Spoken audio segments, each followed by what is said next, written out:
और ज्यादा बढ़ जाता है, क्योंकि आज हमारे रक्षा मंत्री जी के द्वारा आने वाले 5 सालों में एनडीए सरकार के द्वारा जो जो कार्य देश के विकास के लिए किए जाएंगे, उसका जो ढांचा तैयार किया गया है, जो मैनिफेस्टो तैयार किया गया है, वो हमारे रक्षा मंत्री आदरणीय राजनाथ जी के नेतृत्व में मोदी की गारंटी आज आप सब लोग के सामने आई है। एक बार जोरदार ताली से आप लोग आदरणीय रक्षा मंत्री जी का आप लोग स्वागत करें।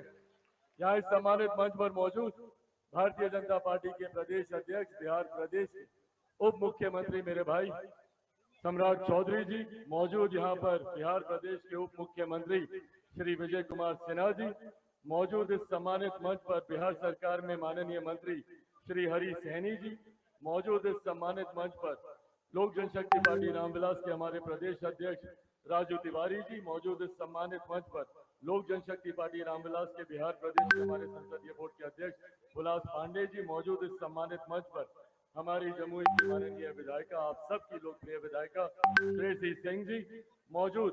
इस सम्मानित मंच पर एनडीए के प्रत्याशी, लोक जनशक्ति पार्टी रामविलास के प्रत्याशी हमारे अरुण भारती जी मौजूद। इस सम्मानित मंच पर भारतीय जनता पार्टी, लोक जनशक्ति पार्टी, जनता दल यूनाइटेड, राष्ट्रीय लोक मोर्चा, हिंदुस्तान अवाम मोर्चा के तमाम वरिष्ठ पदाधिकारी साथी मौजूद। यहाँ पर तमाम मजबूत कार्यकर्ता साथी, प्रेस मीडिया के पत्रकार साथी, आदरणीय बुजुर्गों, माताओं, बहनों, सबसे पहले आप सबको चिराग पासवान का प्रणाम।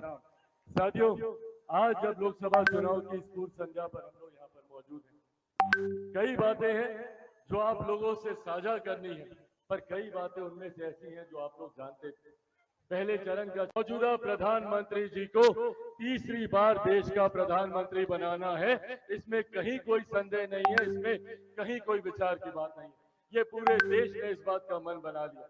देश के जिस जिस कोने में हम लोग गए, जहां जहां पर हम लोग जाने का काम कर रहे हैं, बिहार की जिस जिस विधानसभा में हम लोग जाने का काम कर रहे हैं, हर एक जगह से, हर लोकसभा से ये बात स्पष्ट है कि बिहार की 40 की 40 सीटें हम लोग जीतने जा रहे हैं। जरूरी है प्रधानमंत्री जी का तीसरी बार देश का प्रधानमंत्री बने।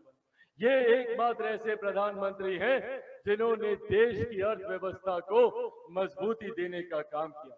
जब देश की अर्थव्यवस्था मजबूत होती है, आज से पहले हम में से कोई नहीं जानता था कि भारत की अर्थव्यवस्था कौन से पायदान पर है, पर जब आज पिछले 10 सालों में प्रधानमंत्री जी के नेतृत्व में देश की अर्थव्यवस्था दुनिया की 5वीं सबसे बड़ी अर्थव्यवस्था बनी।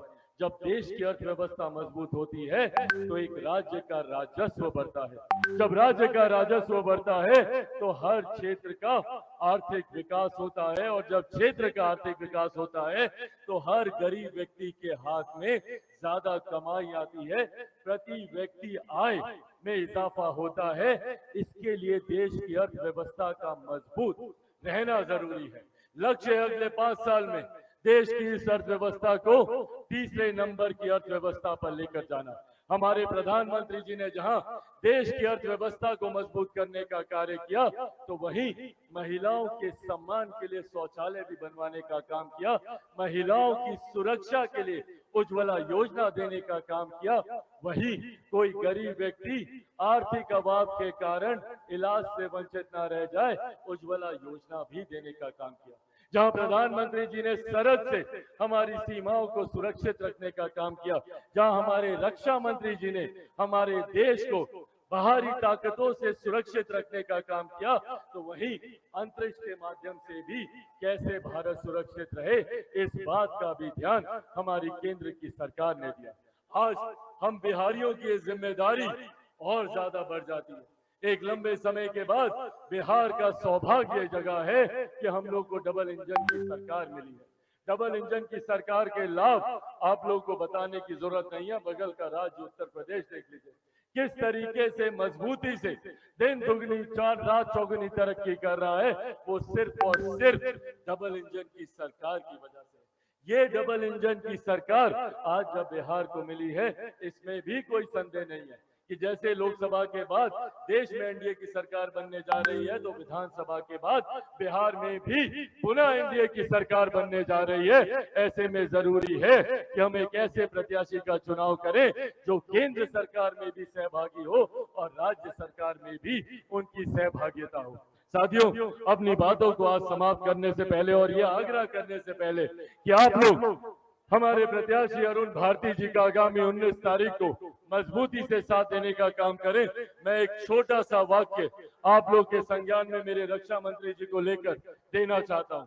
आप सबकी जानकारी में है कि 2016 में एक बहुत बड़ा संकट हम लोगों के ऊपर आया था, जब यही लछवाड़ भगवान महावीर की जन्मस्थली में भगवान महावीर की 2600 साल पुरानी मूर्ति चोरी हो गई थी। उस वक्त देश के गृह मंत्री की भूमिका मजबूती से मौजूदा रक्षा मंत्री जी निभा रहे थे।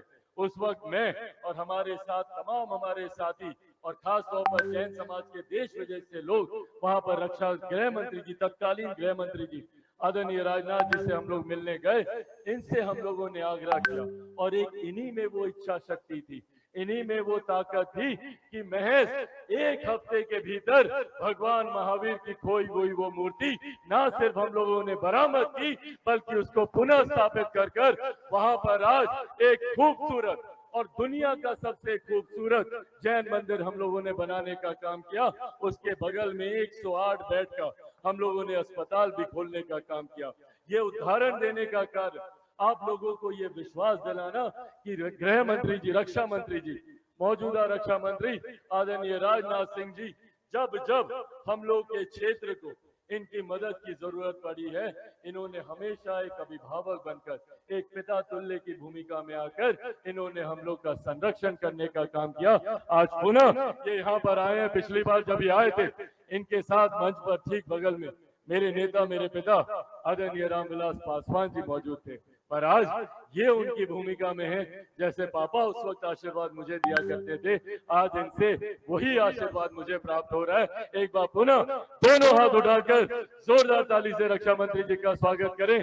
और 19 तारीख को 2 नंबर पर कौन सा छाप है यहाँ पर? हाँ, हेलीकॉप्टर छाप। अभी रक्षा मंत्री जी आए हैं हेलीकॉप्टर से।